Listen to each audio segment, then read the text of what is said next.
Stephanie Milky here, aka KetoMOM, or often called mom, sis, Steffi, daughter, wife, aunt, and friend. Just like many of you, I carry a lot of titles. My favorite title is mom. I should probably say wife, which takes a lot of my time. But let's be honest, if you want to do something and do it well, you will make the time for it. Commitment is hard because we find ourselves overcommitted, but when you practice prioritizing, you will find out what is actually important and what you can let go.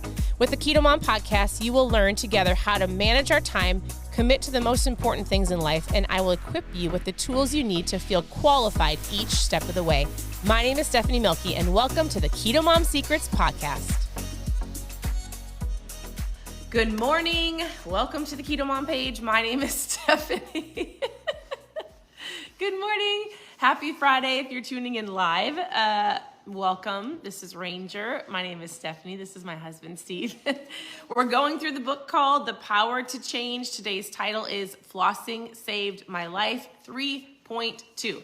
So if you've been going through the book with us, I hope that you're actually doing the actions. If you have not been going through the book and you think, what is this book? And if it's going to change my life, where do I find the rest of it? Go grab the book. Craig Groeschel has an Audible or go to ketomom.com. I'm sorry. Yeah, go there too. You could go there. You can go there to grab all the KetoMomSecrets.com. KetoMomSecrets.com.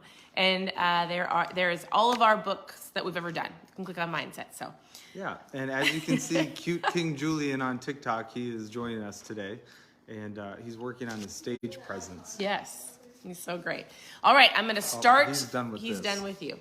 Oh, he wants you now. Nope. Right, he's coming Here's down. what I'm going to say to kick off our conversation. He actually says a ton of stories in here, so we don't read the stories to you. We give you a thought to think about as you go throughout your morning. Yes. And he says, never underestimate how God can start something big through one small habit. So today's chapter is about starting one small habit. He tells a ton of stories. He tells a biblical story of Daniel's life and the small habits that he did every single day. Okay. He also tells a story of his life, of how he started with, he chooses one thing he's going to change every year, and it started with flossing. And he says, it might sound silly, but I needed to floss, and so that was the one thing I told myself, that if I flossed my teeth in the morning, I was a disciplined person. If I got up and then I was rushing out the door and I didn't floss my teeth, I was frustrated and it wrecked my whole day. And he was being exaggerative, but he's like, you can start one thing a year and do that small daily habit every single day. We talk about winning your day. It's going to, over the course of your life, going to change. And now he's like, I've got 30 small habits I've changed over the course of 30 years that has changed my life and where I'm going. So you're saying that the simplicity of just adding one new habit at a time is so much better than just adding a bunch of complexity? Yes. And not following through on it? Well, I think oftentimes, let's say people want to lose weight, right? So they join a gym, meal prep, try to clean out their entire cupboard. They try to have all the keto foods. They do all of the things, which in general usually results in them quitting after a few weeks because they get so frustrated. They haven't taken the time to actually figure it out. They just try to cut everything, do it all perfectly. They get frustrated if one day goes wrong, and then they quit. Okay. So why do you think Daniel was so effective?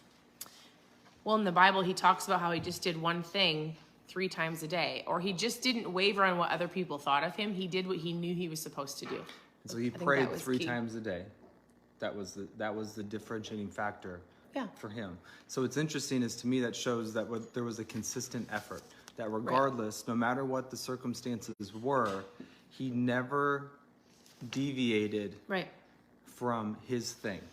Well, he says Daniel's success happened not by accident, but by habit. And it didn't matter the environment. If you know the story, they were taken out of their home. And it's interesting because you could take that and just be relevant today. How often do you feel like you can do great when you're in your home, when you're in your own environment? But if you go to a birthday party, we're going to be traveling. Like, can you stay consistent at your work if somebody says, oh, it's not a big deal? Like, if you've decided that you're going to add a new habit or something that you're going to focus on for the year or for the next 30 days or for the next night, whatever this is, right? Not whatever, it really should be long term. But if you've decided, you know what, I'm going to get up 30 minutes early every day so that I can read and work on my mindset. But then all of a sudden your friends say you want to stay out late, or you end up Are you able and strong enough to go, nope, I've already decided that my discipline I'm going to do is get up 30 minutes earlier, therefore I have to leave the party earlier, or does that make sense? Yeah, for sure. You can't let other people or environments change you. That's what he didn't do. You didn't let the environment change his habits. Yeah. Should I give an update on where I'm at with my habits? Sure. Maybe this will be helpful. Yeah. Okay, so this book was given to us just before Valentine's Day, back in February.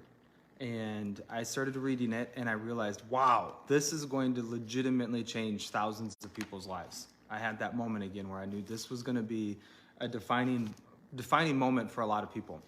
And so then I kind of felt some resistance for a couple days. And granted, we were traveling as well, but I knew there was a lot of power and truth that was going to be unlocked from this book. I knew that if people actually applied it, they're going to be breaking some unlimited, they're going to be breaking some stinking thinking. They're going to be breaking through some bad behaviors, some bad patterns. And what's fascinating, it was probably 5 days after we got the book, when we finally got home. Honestly, in my intuition, I felt like I heard like an audible voice in my stomach that said, get the 100 push-up plan. Because one of our mentors, Keith Kraft, who's down in Dallas, he says, as you age, you actually start decreasing in muscle mass. Yep. So this would be like a KetoMOM secret, right? So as you get older, your bone density starts to decrease and your strength starts to decrease. Not for everybody, but if you're not being intentional with the right habits. Right. That's what happens. That's just the reality of it. Mm-hmm. And so he said, what's so sad is when people hit 80 years old and they fall and they break a hip, it actually is like an 80% chance of them dying just from falling and breaking their hip. I know we shared this a little while ago. But the reason why, to me, that was shocking is because I thought, I don't want to be 80 years old and then have to try to build up my strength. Right. I want to do it now. I want to reverse engineer it now. Like, I want to be challenged today to think, what do I want my ideal day and my ideal life to be like when I'm 60, 70, 80, 90, 100? Like, I don't want to be taken care of. I want to be helping and giving when I'm that old. So he said, the number one thing you can do is if you can do 20 push-ups, then basically you're at a really good place to where if you fall, you'll actually be able to catch yourself. Yeah. It was some kind of a scientific study that was done that said 20 push-ups will help you when you fall. So I thought, all right, well, where am I at? I feel like that could be pretty easy. So I did 7 push-ups. They were perfect push-ups. This was 6 weeks ago, right? This would have been probably 4 weeks ago. Yeah. 4 weeks ago, a month ago. And I could do 7 perfect push-ups. And I thought to myself, okay, that's not bad. They were perfect. They looked nice, but it wasn't 20. And so that's where I was like, all right, 100 push-up plan. I got to download it. I heard it in my gut. I tested it. So I went for it. I did my 7. I started my program at 7. So this is a 6-week program that you do 3 times a week to give yourself some breaks. Well, I didn't. I did it every day, and I did the daily workout. And at sometimes I could do them perfectly because it's a progressive workout load. Is this making sense? Mm-hmm. So yesterday I completed it, and because I completed it, I celebrated by getting myself a new t-shirt.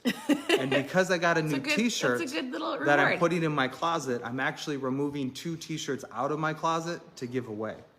So, just a little push-up plan. So today was max out day of like, how many perfect push-ups can I do? Yeah. And guess how many I did. Put it down in the chat. Just guess how many I did. So if he started with 7 and 4 weeks later with his routine habit that he's been doing and wanting to get stronger, how many did he do today? I mean, 6. So he came in and I was getting ready this morning. He's like, how many do you think I can do? And I was like, 100. And he goes, how many do you think I can do? And I was like, 23. So I took off a couple Sundays. So I honestly think it's been like, because I did it every day, so it'd be 18 workouts. Anyways, it's probably just a little over 2.5, 3 weeks that I've been doing this program.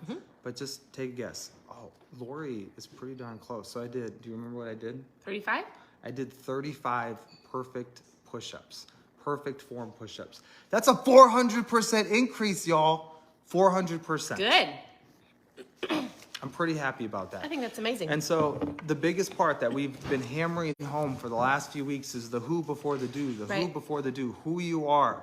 All the things I appreciate. Melissa over here said 112. With some breaks. He'll get there. With some breaks, yeah. I could totally do 112. The workout routine was, the last workout routine was like, do 28, 36, 34, The point isn't 41. to be able to do 100, but to get you to be able to do more. And then with breaks, you would do 100 So for sure. 400. So if you want a 400% increase. Yeah. That's why habits are so incredibly important. But before that even happens, that's why you have to understand who you are before you start. I love that. And here's the deal too. I think sometimes you can look at people not just online, but in life, and you can go, they got lucky. How many times, and we've all done it, have maybe looked at somebody's life and been like, man, they're just think about, and even if it just subconsciously comes out of you, like, man, they're just so lucky, right? He goes, winning is not a result of luck, not the result of a moment. It doesn't happen because of one big, bold action or decision. Their winning is the result of doing the right strategic habits over and over again, day in and day out. The small things no one sees can lead to the big results everybody wants. That's good. Hope doesn't change your life. Habits do, specifically mastering the habits that matter most. And so maybe you feel like, if we're just diving into fat loss or getting healthy, because that's why you're here, I know it's probably why you're here in the beginning, it's mastering those habits and not letting people sway you. I have people say this often. My spouse doesn't support me. My kids don't support me. And I hear you. Me? I'm just kidding. And there has to be a line drawn in the sand when you go, if I have to make 2 meals, I will. I've given a lot of people ideas of meals that can be made for all of the family, whether you're eating low carb and they're not. But it's ultimately a discipline that you have to choose, whether it's going to the gym, eating better, getting up early, not making excuses, packing your lunch, little things that other people might not see besides your family that will get you the results that you want, right? It's not your boss swaying you to eat the donut or your friends or your employees or you have to be able to decide who you want to be in the next year. So good. Right? Yeah, I agree. So I only have a couple more things underlined. So I guess I like this. Did you I haven't read that one yet. I like this. All right. But I'll let you go through your highlights. Well, he says, remember, you do what you do because of what you think of you. Steve just said that. There are many things you do every single day. He goes, you are disciplined. We all are. We all have disciplines. We all have habits. It's just having the awareness of, are they the right habits, right? We all have things that we do every single day. And so you want to do that part? So 1, get intentional with what habits you want to start. Have you written it down? Right. And number 2, get intentional with what habits we need to stop. Which we have been talking about the last couple times. It's about what do you want to start and what do you want to stop. It's super important. Well, and the reality is, I mean, our kitchen is really pretty good for keeping me accountable because we don't have stuff sitting out. But I don't know if you like me, we have birthday parties all the time. They're just always happening. And so it's like the sugar, the snacks, the desserts, they come in. And when they come in full force. It's an interesting concept how much Americans just celebrate with dessert. Right. And it's been, I mean, this is the first time in my life, multiple times, I haven't justified for eating a little bit. Is that true? Mm-hmm. Yeah. So, I don't know if it's because I know Stephanie wants me to come on here every day and I have to, it's a way of keeping myself accountable. I don't know if it's because I have told you all that I am doing this. Mm-hmm. So it's probably some of both. And even like with the whole restarting of the push-up plan, we'll see where the next few weeks goes and where my next test date is. Yeah. But I'll keep you all accountable with that. So I would encourage you to use this community as an accountability. For me, it's been helpful. It's probably been transformational for me to understand who I am, asking myself the question, understanding the cue, having the awareness of what habits that I want to start, but also understanding which habits I want to stop. And for me, that was stop eating so much cake in this pie hole. Like, there's no reason for it. Does he talk about the cue in this book? Or was that from a different book? No, it's in here. Maybe that's the next, the loop? The habit loop? Yeah. Yeah. Okay. Oh, it is actually. Hold on. Because you've said that a couple times, and I'm guessing it's people tomorrow. have no idea what you're talking about. So tomorrow, you're going to unlock even more profound... Well, we have to leave at 7 a.m., so we'll have to should we just make it happen? Maybe in the afternoon. Nope, I haven't read this. Ooh, should we do... We won't be doing it driving. Our internet's not great. She's very particular about the quality. I appreciate that about you. Here is the exercise for you today. That's a good one. Did you read that? choosing the right habits will change your life. Choosing the right habits will change your life. In fact, that's exactly how you change your life. Habits, not hope. Change your habits, change your life. So the action step today is, because we're talking about mastering the habits that matter most, what is one first habit you can establish that can lead you to the bigger win? So take a look at, we talked about over the last couple chapters, like what's one thing you can start, one thing you can stop. So what's the one thing? It might be, I'm going to pack my lunch. If that's the one thing, it might be, I'm going to go to the gym no matter what. It might be, I'm just going to wake up 30 minutes earlier. It might be, you want to know what? I'm going to drink half my body weight in ounces of water. It might be whatever that is. And it might have nothing to do with fat loss. All right. What's your one thing? Comment it down below, and I'm going to personally do a video response to everybody who comments down below who's live. So if you leave a comment down below what your one thing is, I'll just give you whatever comes off the top of my head of my response to your one thing. So what is it? Success happens not by accident, but by habits. If you are wanting success in any area of your life, we have to work on your habits. We get to work on your habits. We get to work on who you're becoming. It's super important. If you don't have the book, I would encourage you to grab it. It really is helping so many people. And we do get a lot of messages that are super thankful that have the book. Whether you listen to it audibly or you grab the book, continue to tune in here. We're always here to help you. You can ask questions below. You can send us a message. And that's all I have. All right. Anything else for you? You're amazing. Keep showing up.